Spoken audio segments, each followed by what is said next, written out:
The world has become an incredibly noisy place, hasn't it? Everywhere you look, there is a screen, a voice, a notification, or a crowd demanding your attention. People are running constantly. They are running from their jobs, running from their responsibilities, but most of all, they are running from themselves. They are terrified of a quiet room. They are scared of what they might hear if the music stops and the world goes silent.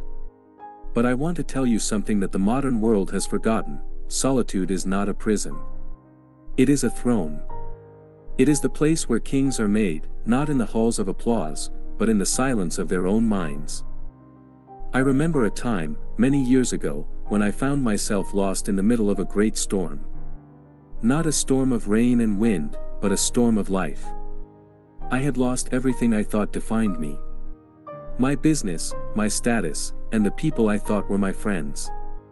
I was alone for the first time in my life. At first, the silence was deafening. It felt like a heavy weight on my chest, a physical pressure that I couldn't escape. I wanted to scream, to find anyone to talk to, just to escape the sound of my own thoughts. I would walk into crowded cafes just to hear the hum of strangers, desperate to drown out the voice inside me.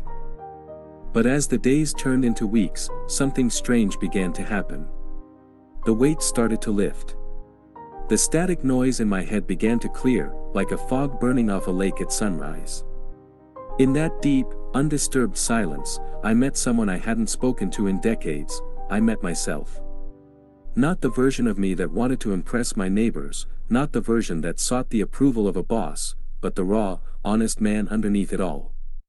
And that is the first lesson I want you to understand: you cannot know who you are if you are always listening to who others want you to be. You see, when you are constantly surrounded by people, you are not living your own life. You are living a performance.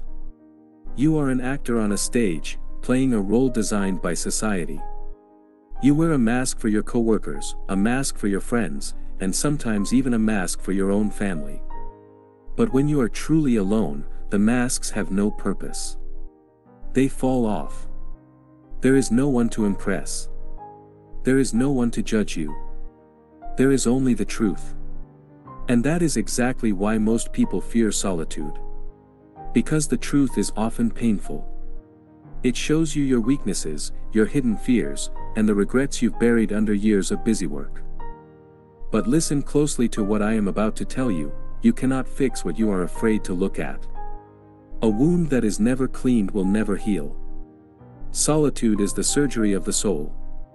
It is painful, yes, but it is the only way to remove the rot of external influence and rediscover your own strength.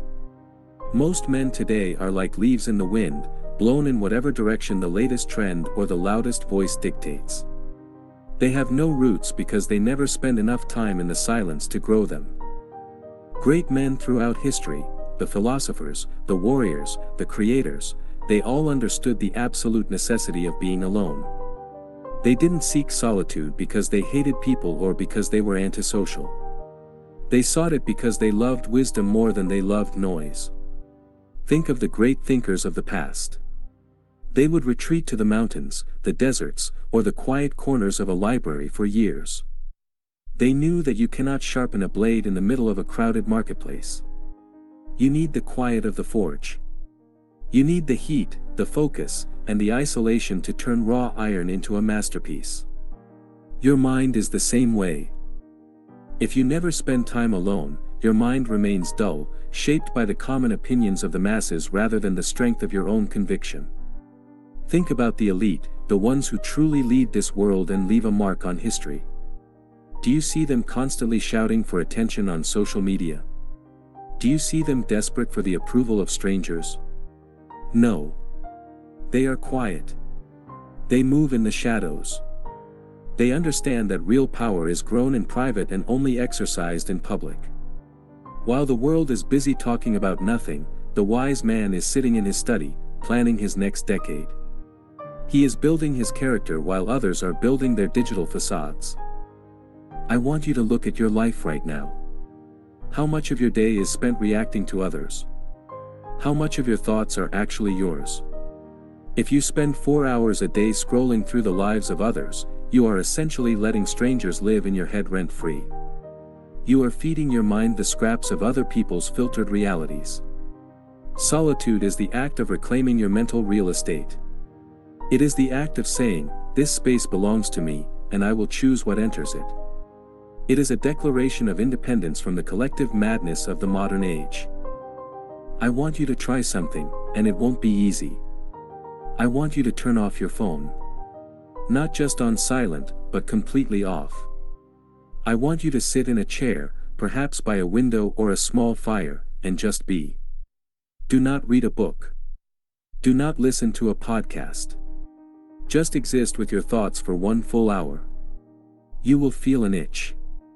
You will feel a deep, uncomfortable urge to reach for a distraction.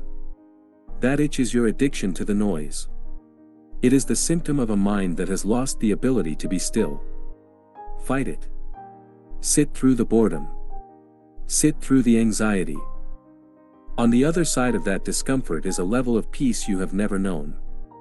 It is the peace of a man who is no longer a slave to the world's expectations.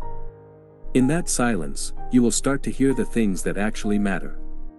You will realize that most of the things you worry about are illusions. You will see that the opinions of people who don't know your heart are worthless.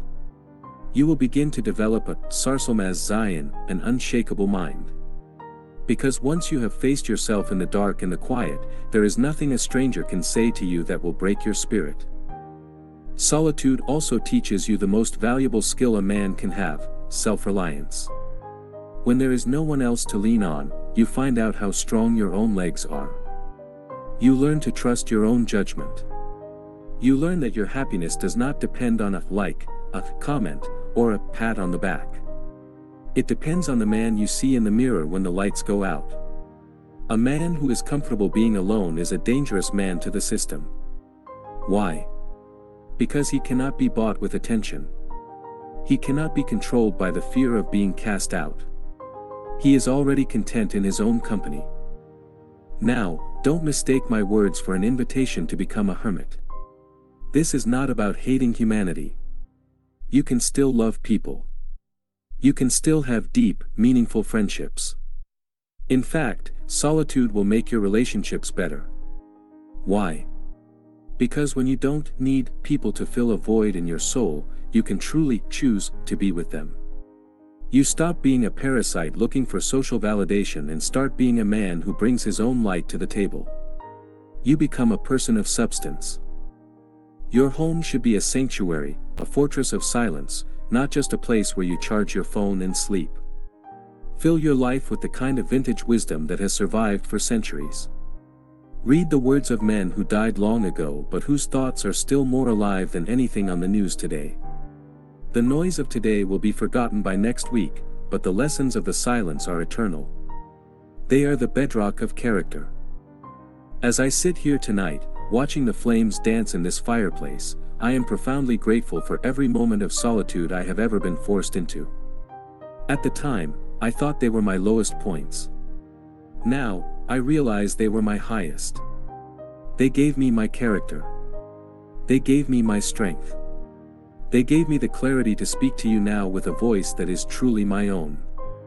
The world is waiting for you to stop talking and start listening, not to them, but to the truth that lives in the quiet parts of your soul. Don't be afraid of the dark, and don't be afraid of the quiet. That is where you will find the best version of yourself. That is where the boy becomes a man, and the man becomes a leader. The noise will always be there, but the silence is a gift you must give to yourself. It is the ultimate test of character. It is the forge of the soul. Embrace it. Master it. And you will become a mountain that no storm can move.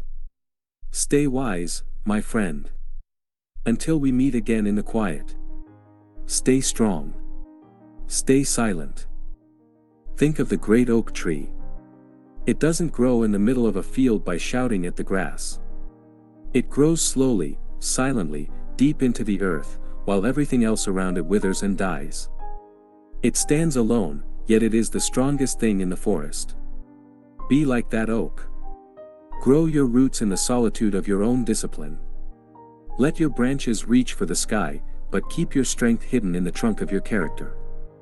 This is the way of the old world, and it is the only way to survive the new one.